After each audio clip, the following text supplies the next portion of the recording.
Constantinople, 780 AD. When Emperor Leo IV died suddenly at age 30, leaving behind a 9-year-old son and a foreign-born widow, the Byzantine court breathed a collective sigh of relief. Irene of Athens was supposed to be a temporary problem, a placeholder regent who would step aside once young Constantine VI came of age. She was an outsider, a Greek woman in a palace full of suspicious Romans who never fully trusted her. They called her beautiful but docile, pious but harmless. They were catastrophically wrong. For 7 years, Irene played the part perfectly. She attended church services, consulted with advisors, smiled at the right moments. She dressed young Constantine in imperial purple and paraded him before crowds while she stood demurely in the background. The generals and bureaucrats running the empire barely noticed her. She was just another widow waiting out her relevance. But inside the sacred palace, Irene was building something else entirely. She cultivated relationships with eunuchs, those castrated men who ran the palace machinery and were invisible to the military elite. She memorized every slight, every dismissive comment, every moment someone treated her like a temporary inconvenience, and she waited. Constantine turned 16 in 787. By Byzantine law, he was old enough to rule alone. The court expected Irene to retire gracefully to a monastery, maybe keep a small household, fade into obscurity like every other imperial widow before her. Instead, she did something no one saw coming. She refused to leave. When Constantine demanded his rightful place as sole emperor, Irene smiled that same docile smile and said no. When he protested, she had him arrested, not exiled, not quietly removed, but seized by her eunuch guards right there in the throne room. The young emperor screamed for help, while his own mother watched with cold eyes. The court was in chaos. This wasn't how succession worked. Mothers didn't imprison sons. Regents didn't overthrow emperors. But Irene wasn't finished. She forced Constantine to publicly apologize, to declare that he had been misled by bad advisors, that his beloved mother was the true ruler of Byzantium. The humiliation was complete. For 2 years, Constantine lived as a prisoner in his own palace while Irene ruled with his name. But the young emperor wasn't entirely broken. He still had supporters, generals who believed in legitimate succession, bureaucrats who found Irene's power grab disturbing. Whispers of rebellion began circulating. Plans were made to rescue Constantine and restore proper order. Irene discovered every single plot. Her network of eunuch spies was everywhere, listening at doors, reading private correspondence, reporting every disloyal word. And when she moved with surgical precision. August 15th, 797. Constantine VI was 26 years old, married with children, still technically the emperor, even though his mother controlled everything. That morning, Irene's guards dragged him from his bed. They took him to the Purple Chamber, the same room where he had been born, where Byzantine emperors entered the world wrapped in imperial destiny. What happened next was so brutal that chroniclers struggled to describe it. The guards held Constantine down while another man approached with a red-hot poker. The young emperor screamed, begged his mother for mercy, called out to God and the Virgin Mary. Irene stood in the doorway and watched without expression. They burned out his eyes, not quickly, not cleanly. They took their time, making sure to destroy the eyeballs completely so there was no chance of recovery. Byzantine law was clear. A blind man could not be emperor. By blinding her own son, Irene was simultaneously eliminating a rival and making herself the only possible ruler. Constantine didn't die immediately. He lingered for days in agony, the sockets where his eyes had been oozing pus and blood. Infection set in fast. The palace physicians could do nothing except watch him suffer. He died on August 19th, probably grateful for the release. The Byzantine Empire woke up to a horrifying reality. For the first time in Roman history, a woman ruled as emperor in her own right. Not empress, not regent, emperor. And she had achieved it by mutilating and murdering her own child in the room where she gave birth to him. The foreign courts were appalled. Pope Leo III was so disturbed that he later refused to acknowledge Irene's legitimacy, using her rule as justification to crown Charlemagne as a rival Roman emperor. But inside Constantinople, inside the sacred palace where Irene now ruled absolutely, people were learning a much more immediate lesson. The docile widow was gone. In her place was something far worse, and anyone who forgot that fact wouldn't live long enough to make the mistake twice. The blinding of Constantine VI wasn't an isolated moment of cruelty. It was an announcement, a demonstration of what Irene was capable of when someone threatened her power. The message was received, but what followed would prove that Constantine's fate was just the beginning of the horror Irene had planned for anyone who stood in her way. The sacred palace of Constantinople was not just a residence. It was a city within a city, a sprawling complex of buildings, gardens, churches, and barracks that housed thousands of people. After Irene blinded her son, that palace became a hunting ground. She started with Constantine's supporters, the generals who had whispered about restoring him to power, the bureaucrats who questioned her authority, the priests who suggested that perhaps a woman ruling as emperor violated both tradition and divine law. Irene's response was methodical and merciless. General Alexios Mousel had been one of Constantine's most vocal advocates. He was a decorated military commander, respected by the troops, from an old aristocratic family with connections throughout the empire. 3 weeks after Constantine's death, Alexios was summoned to the palace for what he thought was a routine meeting. He never left. Palace guards arrested him the moment he entered the throne room. Irene watched from her elevated seat as they stripped him of his rank insignia, his sword, even his boots. Then they dragged him down to the palace dungeons, those ancient chambers beneath the marble floors where enemies of the state had been disappearing for centuries. The official announcement said Alexios had been exiled to a monastery. The truth was different. Irene's chief eunuch, a man named Staurakios, who had orchestrated Constantine's blinding, personally supervised what happened next. They used heated irons to blind Alexios, just like they had done to the emperor, but they didn't stop there. Alexios was castrated while still conscious. The eunuchs performing the operation were experts. They had been castrated themselves as boys. They knew exactly how to inflict maximum pain while keeping the victim alive. The general's screams echoed through the palace dungeons for hours.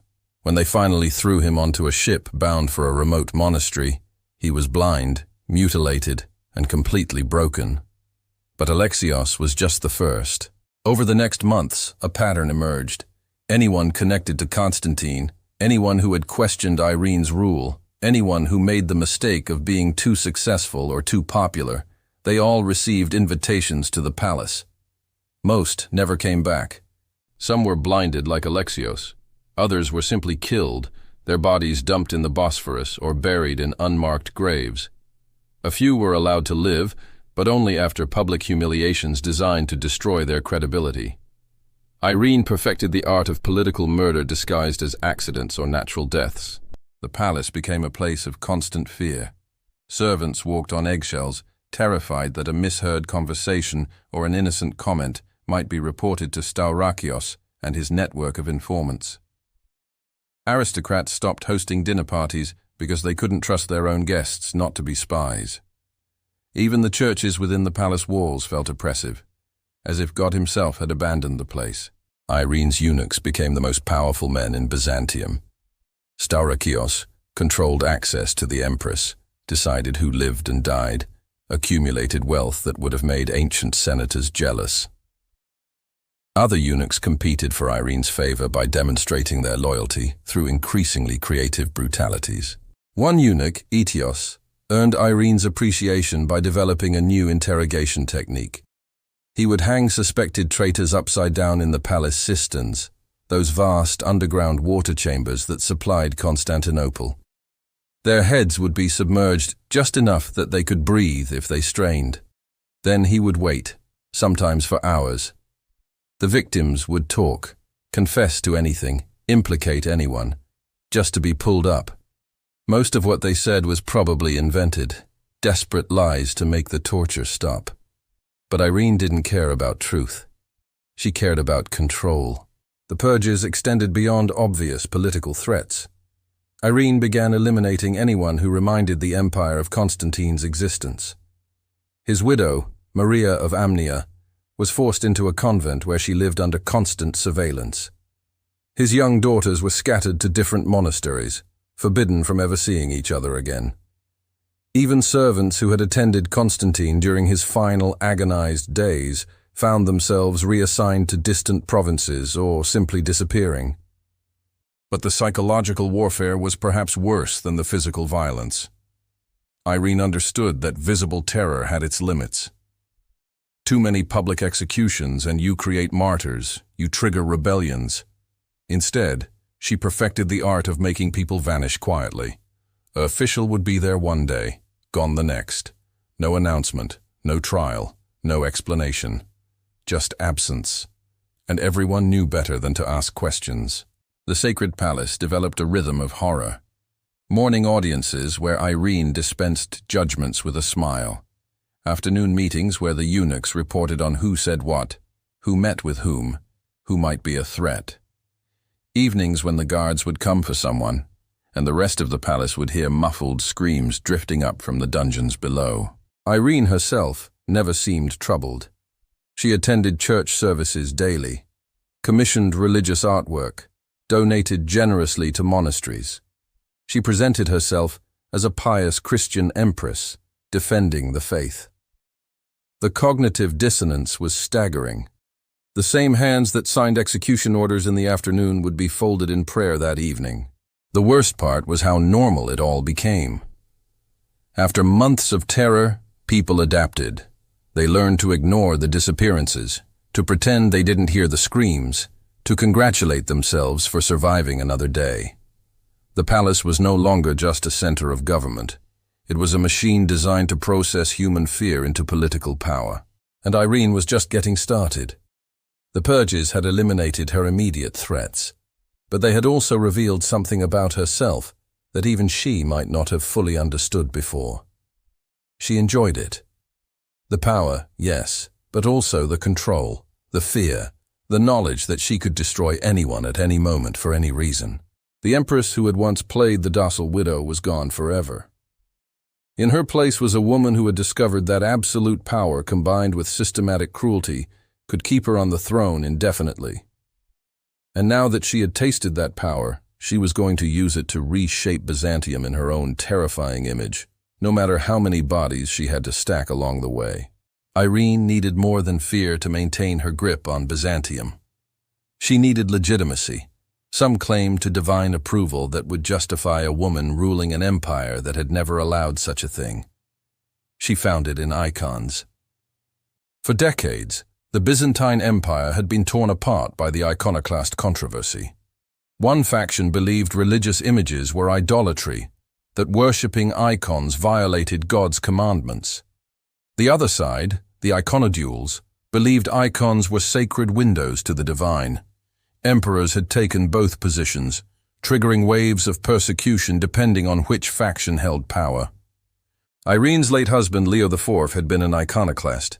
He had ordered the destruction of religious images, the punishment of monks who venerated icons, the purging of iconodule sympathizers from positions of power. When Irene took control, she reversed everything. Icons were restored, monasteries were reopened. The Second Council of Nicaea in 787 officially condemned iconoclasm as heresy. On the surface, this looked like religious devotion. Irene presented herself as the pious empress defending true Christianity against heretics. Churches celebrated her. Monks praised her. The Pope in Rome, despite his misgivings about a woman ruler, appreciated her theological correctness. But inside the sacred palace, religious policy became another tool of terror.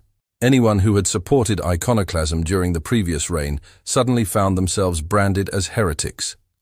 It didn't matter if they had simply been following the emperor's orders, if they had been children when the policies were enacted, or if they had never actually destroyed an icon themselves. Irene's definition of heresy was flexible and convenient.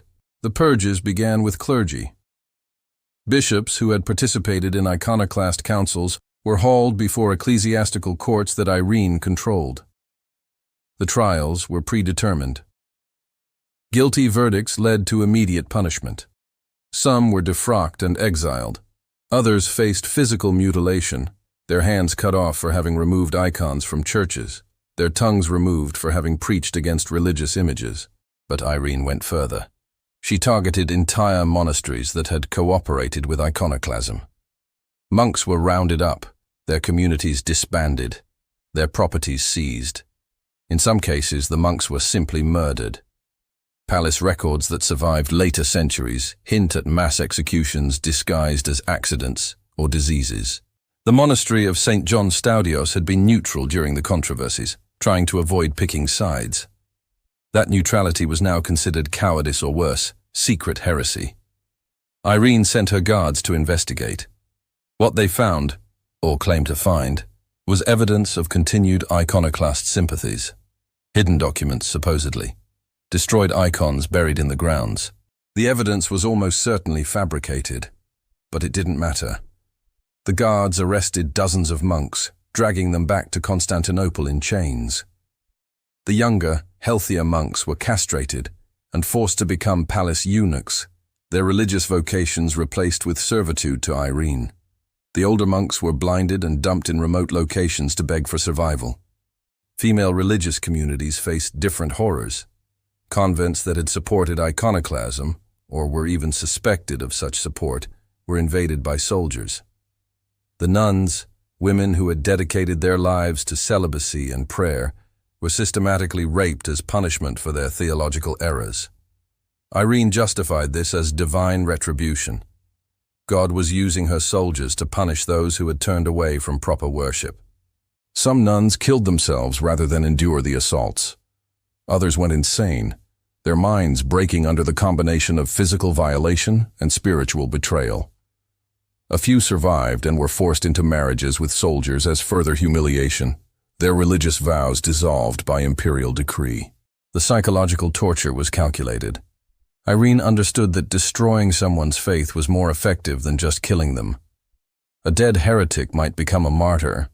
A broken heretic, publicly renouncing everything they once believed while weeping and begging for mercy, that was useful propaganda. Public recantations became spectacles. Former iconoclasts would be brought into the Hagia Sophia, the great church of Constantinople, and forced to kiss icons while declaring their previous errors. They would prostrate themselves before religious images, weeping and asking forgiveness from crowds of onlookers. Many were clearly reading from scripts, their words hollow and rehearsed. But Irene didn't care about sincerity. She cared about submission. The worst cases involved forced participation in icon veneration rituals designed to maximize humiliation. One former iconoclast bishop was made to carry an icon through the streets, while crowds spat on him and threw garbage. Another was forced to publicly whip himself in front of an icon he had once ordered destroyed. These weren't just punishments. They were psychological destruction, the complete annihilation of a person's dignity and beliefs.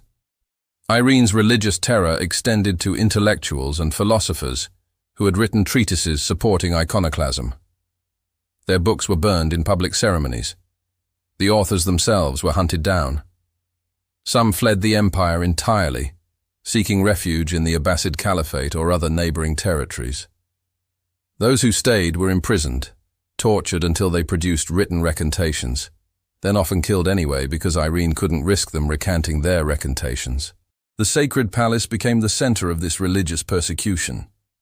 Irene established a special court, staffed by loyalist bishops and her eunuch administrators, that investigated heresy. The trials were shams. Accusations were accepted without evidence. Confessions extracted under torture were treated as voluntary admissions. The only verdict that mattered was guilty. What made this especially grotesque was Irene's personal hypocrisy. While publicly championing icon veneration, privately she was utterly cynical about religion. Palace insiders later reported that she laughed about the theological debates, that she saw the entire controversy as a political opportunity rather than a matter of faith. She didn't care whether icons were sacred or not.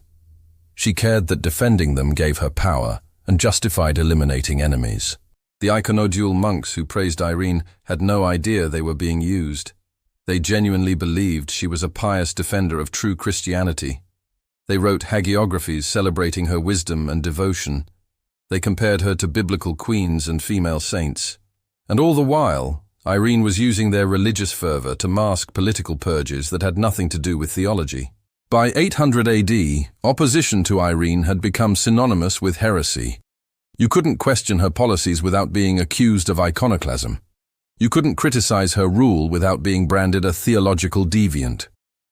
The line between political dissent and religious error had been deliberately erased, giving Irene unlimited justification for whatever cruelties she wanted to inflict.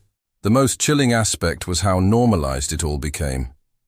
Byzantine society, which had endured decades of religious conflict, simply accepted that another wave of persecution was underway.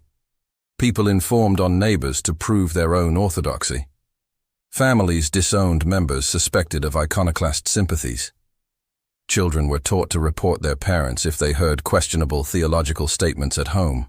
The sacred palace, already a center of political terror, now added religious persecution to its repertoire. The dungeons held political prisoners and heretics side by side, often being tortured by the same eunuchs using the same instruments. The screams echoing through those underground chambers made no distinction between someone who threatened Irene's power and someone who supposedly threatened correct Christian doctrine. And through it all, Irene attended church services, kissed icons with apparent devotion, and commissioned religious artwork celebrating the triumph of orthodoxy. She had discovered that combining political terror with religious fervor created an unbeatable system of control. People would tolerate brutality if they believed it served a higher purpose. And Irene was more than willing to provide that purpose, no matter how many lives were destroyed in the process. Irene was in her 40s when she became sole ruler of Byzantium, a widow with absolute power and no male authority to answer to. Byzantine court life had always involved intrigue around imperial marriages and romantic entanglements, but Irene's reign took these dynamics into genuinely disturbing territory. She began taking favorites almost immediately after Constantine's death. Young men from aristocratic families, ambitious officials hoping to advance their careers, even foreign dignitaries visiting Constantinople. The pattern was consistent. Irene would show interest, elevate the man to a position of prominence, shower him with gifts and authority, and then, inevitably, destroy him. The first was Staurakios, the chief eunuch who had orchestrated Constantine's blinding. He wasn't a sexual favorite, he had been castrated as a child, but he became Irene's most trusted confidant and effectively ruled the empire alongside her. For several years, Staurakios accumulated enormous power. He commanded armies, negotiated treaties, made appointments to high office. Some foreign courts addressed correspondence to him rather than to Irene, assuming he was the real power behind the throne. Then suddenly, in 800 AD, Staurakios fell ill. The sickness came on quickly, violently. He suffered seizures, vomiting, paralysis spreading through his body. Within weeks, he was dead. The official cause was natural illness, perhaps a stroke. But palace insiders whispered about poison. Staurakios had become too powerful, too independent. Irene couldn't tolerate anyone who might challenge her supremacy, even someone who owed everything to her. After Staurakios died, Irene promoted another eunuch named Aetios to replace him. The same Aetios who had developed those water torture techniques in the cisterns. He lasted less than a year before he too fell mysteriously ill and died. The pattern was becoming clear. Get close to Irene, gain power, then die conveniently when you became inconvenient. But the eunuchs were just administrative favorites. Irene's romantic interests took darker forms. Byzantine law technically forbade the Empress from remarrying. It would complicate succession and authority. But Irene didn't need legal marriages to take lovers, and she made sure everyone knew about her favorites while simultaneously maintaining public appearances of propriety. A young general named Nikitas caught her attention around 798. He was handsome, successful in recent military campaigns, from a good family. Irene summoned him to the palace for audiences that grew increasingly private. Soon he was living in apartments near her own quarters, attending her at all hours, effectively functioning as a consort without the title. For months, Nikitas enjoyed unprecedented access and influence. He made recommendations for military appointments that Irene approved. He attended council meetings. Foreign ambassadors sought his favor, assuming he spoke for the Empress. Some even suggested he might marry Irene, legitimizing his position and potentially founding a new dynasty. That speculation probably signed his death warrant. One night, palace guards found Nikitas dead in his chambers. The official story was suicide. He had hung himself in despair over some unnamed shame. But the body showed signs of struggle. Bruising around the neck suggested strangulation rather than hanging. And his rooms had been ransacked, documents removed, any evidence of his relationship with Irene carefully eliminated. Nikitas was buried quickly, without ceremony. His family received financial compensation that came with an implicit warning: accept the money, keep quiet, or join him in the grave. They took the money. After Nikitas, the favorites came and went more rapidly. A court poet who wrote flattering verses about Irene's beauty held her attention for a few weeks before drowning in the palace bathhouse. A foreign diplomat from the Abbasid Caliphate became her confidant and translator, then vanished entirely after allegedly attempting to return home without permission.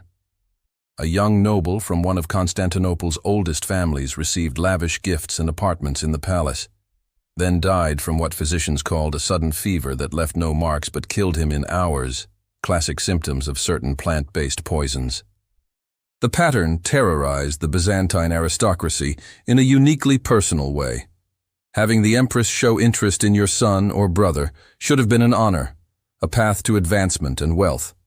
Instead, it became a death sentence wrapped in silk. Families learned to dread imperial attention. Some sent their eligible young men away from Constantinople entirely, preferring exile to the Empress's favor. But the psychological dimension was even more disturbing than the physical murders. Irene seemed to enjoy the cycle, the elevation, the intimacy, the trust, followed by the betrayal and destruction. It was a form of sadism that went beyond political calculation. She was playing with human lives the way a cat plays with mice, not out of hunger, but out of a desire to dominate and destroy. Palace servants whispered darker rumors. They spoke of strange rituals in Irene's private chambers, of her keeping personal items from dead favorites like trophies. Some claimed she had a private chapel filled with icons dedicated to men who had disappointed her, a perverse shrine to her victims. Others said she kept detailed journals describing each relationship and its ending, that she would read these accounts to herself late at night. The rumors about necrophilia started around this time. Whether they were true or just the natural escalation of palace gossip is impossible to verify, but the stories persisted. That Irene demanded to see the bodies of her dead favorites, that she would spend time alone with corpses before they were buried, that she showed no emotion except a cold satisfaction when hearing about their deaths. True or not, the rumors served Irene's purposes. They added another layer of horror to her reputation, another reason for people to fear and obey her. She never explicitly confirmed or denied the stories. She simply let them spread, understanding that ambiguity was more terrifying than certainty. What is certain is that by 802, approaching 50 years old and having ruled for over 2 decades, Irene had surrounded herself with an ever-changing cast of favorites who all met similar fates. The palace became known not just as a place of political danger, but of personal horror. Getting close to the Empress was suicide, but refusing her attention was treason. The psychological toll on the imperial court was immense. Men lived in constant fear of attracting Irene's interest. Women, largely excluded from power, watched their sons and brothers disappear into the Empress's orbit and never return. Trust became impossible when anyone could be the next favorite and therefore the next corpse. And through it all, Irene maintained her public image of pious devotion. She commissioned churches, donated to monasteries, attended religious festivals. The disconnect between her public persona and private monstrosity was absolute. She had become a living embodiment of the banality of evil, capable of ordering murders before breakfast and attending vespers with apparent sincerity. But while Irene was perfecting her reign of personal terror within the palace walls, the empire itself was crumbling, and that failure, combined with her accumulating atrocities, was building toward a crisis that not even her network of spies and torturers could prevent forever. While Irene was busy torturing monks and disposing of lovers inside the sacred palace, the Byzantine Empire was collapsing around her. But instead of addressing the crises, she retreated further into her bubble of terror and luxury, becoming increasingly disconnected from reality. The military situation was catastrophic. The Abbasid Caliphate, sensing Byzantine weakness under a ruler more concerned with palace intrigue than defense, launched aggressive campaigns into Anatolia. Arab raiders penetrated deeper into imperial territory than they had in decades. Towns were sacked, populations enslaved, farmland burned. The empire was bleeding territory and revenue. Irene's response was to throw money at the problem, literally. She authorized massive tribute payments to the caliph, essentially bribing the Arabs to stop attacking. The amounts were staggering, tons of gold flowing out of Constantinople's treasury every year.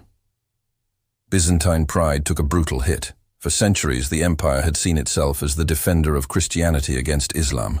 Now it was paying protection money like a weak client state. But the tribute purchase's temporary peace came at a devastating cost. The empire's finances, already strained by decades of religious conflict and political instability, couldn't sustain these payments.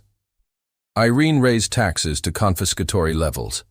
Farmers who could barely feed themselves were forced to surrender most of their harvest to imperial tax collectors. Merchants saw their profits seized.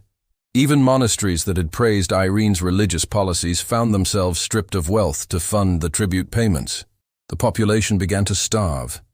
Famines spread across the provinces as farmers abandoned their land, unable to survive the tax burden. Entire villages were deserted, their inhabitants either dead or fled to territories outside imperial control. The same empire that had once fed Rome and maintained the greatest economy in the Mediterranean was experiencing widespread hunger under Irene's reign. Inside Constantinople, the disconnect was obscene. While peasants starved in the provinces, Irene spent fortunes on palace renovations and religious ceremonies. She commissioned new mosaics for the sacred palace, hosted elaborate banquets for visiting dignitaries, wore jewelry worth more than some towns' annual tax revenue. The contrast was so stark that even loyal courtiers began to feel uncomfortable. But questioning Irene's spending was dangerous. A finance minister named Theodore made the mistake of suggesting that perhaps some funds should be redirected from palace expenses to military defense. He presented detailed accounts showing how the empire's resources were being misallocated, how critical infrastructure was crumbling while the palace acquired more gold leaf and silk curtains. Irene listened to his presentation with apparent interest. She asked questions, seemed engaged with the numbers. Theodore left the meeting feeling optimistic that reason had prevailed. That night, guards came to his house. They arrested him on charges of embezzlement, claiming he had been skimming money from the treasury. The accusations were fabricated. Everyone knew it. But Theodore was tortured until he confessed. Then he was blinded and exiled. The message was clear. Reality didn't matter. Facts didn't matter. The empire could be burning, and if you pointed that out, you were the problem, not the fires. Irene had created a system where reporting bad news was more dangerous than the bad news itself. Military morale collapsed. Generals who had once been proud to serve the empire found themselves leading underfunded, undersupplied armies against enemies who sensed weakness. Soldiers went unpaid for months, while the palace hoarded gold for tribute and decoration. Desertion rates soared. Some entire units simply walked away from their posts. When a general named Bardanes attempted a military revolt in 803, he initially had significant support among the troops. Soldiers were tired of serving an empress who seemed more interested in palace intrigues than defending the empire. The revolt might have succeeded if Irene hadn't responded with characteristic ruthlessness. She didn't try to negotiate or address the soldiers' legitimate grievances. Instead, She sent her eunuch administrators to the rebel camps with bags of gold. They bribed unit commanders, promising wealth and positions if they betrayed Bardanes. They spread rumors that the revolt was doomed, that Irene had supernatural protection. And they made clear that families of rebels still in Constantinople would suffer if the revolt continued. The combination of bribes and terror worked. Bardane's support melted away. He was forced to surrender and predictably was blinded and sent to a monastery. But Irene didn't stop with the general. She ordered mass punishments for units that had participated in the revolt. Soldiers were flogged, officers were executed, entire regiments were disbanded and their members sold as slaves. The purge devastated what remained of Byzantine military capability. The empire that had once fielded armies capable of conquering from Spain to Persia could barely defend its own borders. And Irene, safe behind the walls of her palace, seemed completely unconcerned. Plague added to the misery. Diseases spread through the malnourished population, killing thousands. Constantinople itself, that great city that had survived countless sieges and catastrophes, saw bodies piling up in the streets during the worst outbreaks. The smell of death became a permanent feature of urban life. Irene's response to the plague was to commission more religious ceremonies. She paid for elaborate processions carrying icons through the city, convinced that proper veneration would convince God to lift the pestilence. When the plague continued, she blamed insufficient piety among the population and ordered more punishments for suspected heretics. The economic situation spiraled into complete disaster. Byzantine coinage, once the gold standard of Mediterranean trade, was debased to stretch the dwindling treasury. Merchants who had accepted Byzantine gold for centuries began refusing it, demanding payment in silver or goods instead. International trade, the lifeblood of Constantinople's economy, dried up. Even the palace began to show strain. Irene still lived in luxury, but the machinery supporting that luxury was breaking down. Servants went unpaid. Maintenance was deferred. Parts of the great palace complex fell into disrepair. The same place where Irene tortured and murdered with abandon was literally crumbling around her. Foreign courts watched with a mixture of horror and opportunity. The Byzantine Empire, for centuries the dominant power in the Eastern Mediterranean, was self-destructing under a female ruler who seemed determined to prove that women couldn't govern. Western European kingdoms, the papacy, even the Abbasid Caliphate viewed Irene's reign as an extended argument against female authority. Pope Leo III made his position clear in 800 by crowning Charlemagne as Holy Roman Emperor. The implication was devastating. The Pope was saying that the throne in Constantinople was vacant, that a woman ruling there didn't count as a legitimate Roman emperor. The Byzantine claim to be the continuation of the Roman Empire was being rejected by the very church that Irene claimed to champion. Irene was furious but powerless. She couldn't send armies to Rome. She barely had armies. She couldn't threaten economic consequences. Her economy was destroyed. She could only rage impotently inside her palace while the empire's international prestige evaporated. By 802, even Irene's most loyal supporters were having doubts. The empire was objectively worse off than when she took power. Territory had been lost, the treasury was empty, the military was broken, the population was starving. And for what? So one woman could maintain her grip on power through systematic terror. But questioning Irene remained lethal. The dungeons beneath the sacred palace were full. The Bosphorus had accepted so many bodies that fishermen complained about finding corpses in their nets. The monasteries were overflowing with blinded, castrated political prisoners. Irene's reign of terror had become self-sustaining, feeding on itself, consuming the empire to perpetuate one woman's power. The cognitive dissonance was staggering. Irene still presented herself as a pious Christian empress defending orthodoxy. She still commissioned religious artwork, still donated to churches, still kissed icons with apparent devotion. But anyone with eyes could see the devastation her rule had caused. The empire was dying, and its killer was the woman sitting on the throne wearing a crown and a halo. Inside the sacred palace, reality had become completely inverted. Success meant surviving another day without attracting Irene's attention. Loyalty meant participating in atrocities without question. Truth meant whatever Irene decided it meant in any given moment. The place had become a microcosm of totalitarian horror, where human dignity went to die and power was the only value that mattered. And still Irene showed no signs of stepping down, no awareness that her reign was a disaster, no capacity for self-reflection. She was approaching 50 years old, had ruled for over 2 decades, had destroyed countless lives, had watched the empire crumble, and apparently felt no guilt whatsoever. If anything, she seemed to believe she was a successful ruler, that her survival against all opposition proved her fitness to govern. But survival through terror has its limits. Empires can only bleed for so long before they run out of blood. And inside the sacred palace, among the eunuchs and officials who had helped Irene maintain her reign of horror, a different kind of calculation was being made. Not moral or patriotic, but practical. The empire was dying. Irene was the reason. And dead empires can't pay salaries or provide power. The same system of terror that Irene had built was about to turn on its creator, because she had taught her court one lesson extremely well. Survival matters more than loyalty. Power matters more than principle. And when someone becomes a liability, they need to be removed. Irene was about to discover that she had created her own executioners. October 31st, 802. Irene was attending morning prayers in the palace chapel, kissing icons and displaying the same pious devotion she had shown for decades. Outside, her eunuch administrators and palace officials were finalizing plans for her overthrow. The conspiracy included some of the same men who had helped her torture and murder for years. They weren't acting out of moral outrage.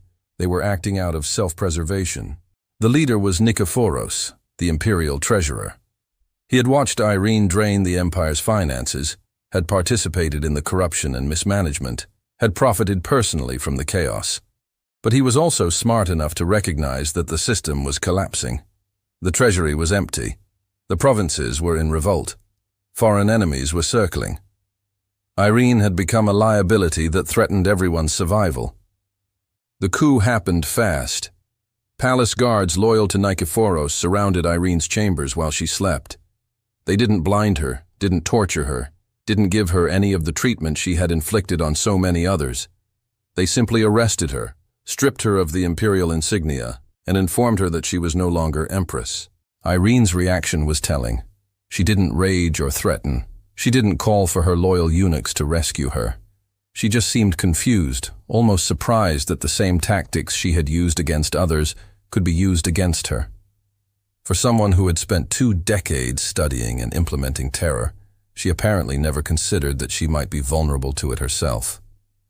The conspirators moved quickly to legitimize the coup. Nikephoros was crowned emperor that same day. The transition was bloodless, at least initially. No massacres, no mass executions. The new regime wanted to present itself as stable and reasonable, the opposite of Irene's chaos. Irene was exiled to the island of Lesbos, not to a comfortable villa or monastery, but to a small house with minimal support. The woman who had lived in the sacred palace, who had commanded armies and treasuries, who had destroyed lives with a gesture, was now expected to support herself. The humiliation was calculated. Nikephoros could have killed her. Many in Constantinople expected him to. But he chose something worse. He forced Irene to live as a commoner, to experience the poverty that her policies had inflicted on millions of Byzantine subjects. She was given a spinning wheel and told to make her living by spinning thread like a peasant woman. Imagine it. The Empress who had blinded her own son, who had tortured monks and raped nuns, who had murdered lovers and purged generals, who had commissioned golden mosaics while her people starved. Now sitting in a cramped house on a provincial island, spinning wool to earn money for food. The irony was absolutely brutal. Irene, who had spent her reign demonstrating that women could rule just as ruthlessly as men, ended her life performing the most stereotypically feminine domestic labor. Everything she had fought for, everything she had killed for, reduced to thread on a wheel. She died on August 9th, 803, less than a year after her deposition. The official cause was natural illness. She was around 50 years old, not ancient, but worn down by stress and the sudden loss of everything. Some historians suggest she was poisoned, that Nikephoros wanted to eliminate any chance of her becoming a rallying point for opposition. But honestly, poison was probably unnecessary. The psychological destruction of her exile likely killed her just as effectively. Irene's death should have been the end of the story. But when officials began cleaning out the sacred palace, preparing it for Nikephoros, and trying to erase the worst of Irene's legacy, they discovered horrors that shocked even the conspirators who had helped her create them. The dungeons were worse than anyone imagined. Prisoners who had been forgotten, left to rot in cells for years. Some had been blinded or castrated so long ago that their wounds had become infected, gangrenous, crawling with maggots. Many were insane from isolation and torture. A few were barely recognizable as human, their bodies so damaged and minds so broken that they couldn't even state their own names. The guards found torture devices that had never been officially documented. Iron cages designed to keep prisoners in stress positions indefinitely. Implements for burning and cutting that showed signs of regular use. Chains bolted into walls where prisoners had been kept standing for so long that their leg bones had deformed. One chamber, hidden behind a false wall in a part of the dungeon that hadn't been accessed in years, contained skeletal remains. At least 20 bodies, maybe more, piled together without any attempt at burial or identification. Some showed signs of extreme violence. Skulls with holes where hot pokers had been inserted, skeletons with missing hands or feet. One body appeared to have been dismembered while alive, based on the cutting marks on the bones. The records were almost worse than the physical evidence. Irene had kept detailed documentation of her reign of terror. Lists of people arrested, tortured, executed. Financial accounts showing payments to torturers and executioners. Correspondence with provincial governors ordering punishments for suspected disloyalty. The paper trail of systematic atrocity. Some documents revealed conspiracies that had been invented entirely to justify eliminating innocent people. Confessions that were obviously extracted under torture, accusations based on nothing but rumor or personal spite. The entire system had been a machinery for processing human suffering, dressed up in legal and religious justification. Palace servants reported finding Irene's private chambers filled with disturbing personal items, jewelry and clothing that had belonged to dead favorites, letters from people who were later executed, icons dedicated to various victims, confirming some of the darker rumors about her behavior. A journal, written in her own hand, that described killings and tortures with a clinical detachment that suggested she viewed human life as nothing more than pieces in a political game. The psychological profile that emerges from these discoveries is genuinely chilling. Irene wasn't just a ruthless political operator who did terrible things for power. She was someone who appeared to enjoy the cruelty, who found satisfaction in others' suffering, who treated terror as both a tool and a recreation. She was a sadist who happened to have an empire at her disposal. The Byzantine Empire tried to move on. Nikephoros proved to be a more competent administrator than Irene, though that wasn't saying much. He stabilized the finances, reformed the military, attempted to repair relations with foreign powers. The empire survived, but it had been permanently weakened by Irene's reign. The historical legacy was devastating. For centuries afterward, Byzantine historians used Irene as an argument against female rule. Look what happens when women have power, they would say, pointing to the death toll and destruction. Never mind that plenty of male emperors had been equally terrible. Never mind that the men who helped Irene, the eunuchs and officials who implemented her policies, were also culpable. The narrative became simple. Women can't rule, and Irene proved it. The church's position was even worse. Despite Irene's championship of icon veneration, despite her donations and religious displays, later theologians argued that her reign was divine punishment for violating natural gender hierarchies. God had allowed a woman to take power, they claimed, to show what happened when proper order was disrupted. Irene went from being celebrated as a defender of orthodoxy to being used as a cautionary tale about female ambition. The sacred palace itself was cleansed, but the horror lingered. For years afterward, servants reported hearing screams from the dungeons even though they had been cleared and sealed. Whether these were ghosts or just psychological echoes of trauma, the place had been permanently scarred by what happened there. Some sections were simply abandoned, considered too tainted to use. Modern archaeological and historical research has confirmed most of the worst stories about Irene's reign. She really did blind her son. She really did run a system of systematic terror. The bodies were real, the torture was real, the suffering was real. If anything, contemporary accounts may have understated the horror because writers were afraid that future readers wouldn't believe the truth. The most bitter irony is that Irene could have been remembered differently. She was intelligent, politically skilled, capable of navigating Byzantine court politics better than most male emperors. If she had focused on governing rather than terror, if she had addressed the empire's real problems instead of eliminating imagined enemies, she might have been celebrated as a groundbreaking female ruler.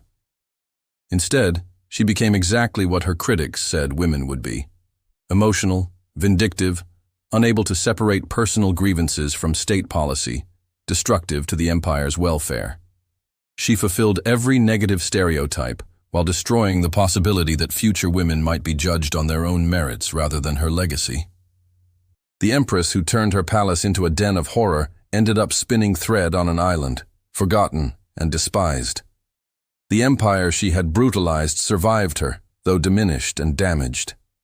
The thousands of lives she destroyed left no monuments, just mass graves and traumatized survivors. And the lesson that resonated through Byzantine history wasn't about the dangers of absolute power or the corruption of unchecked authority. It was simply, don't let women rule. Irene's reign proved that monsters don't need fangs or claws. They just need power, paranoia, and the willingness to use human suffering as a political tool.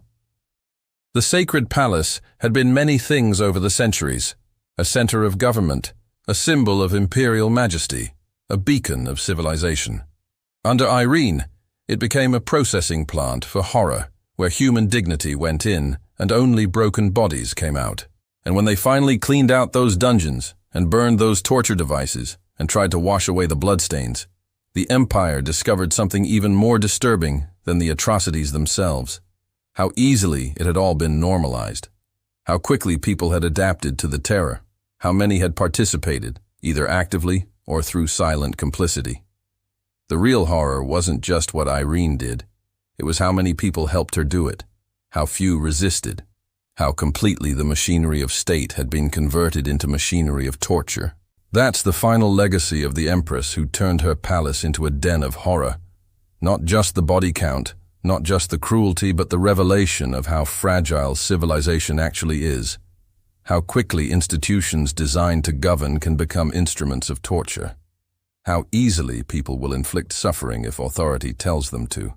How completely power can corrupt not just individuals, but entire systems. Irene died spinning thread. But the empire she had brutalized would take generations to heal from wounds she inflicted in just 2 decades of rule. Some wounds never healed at all.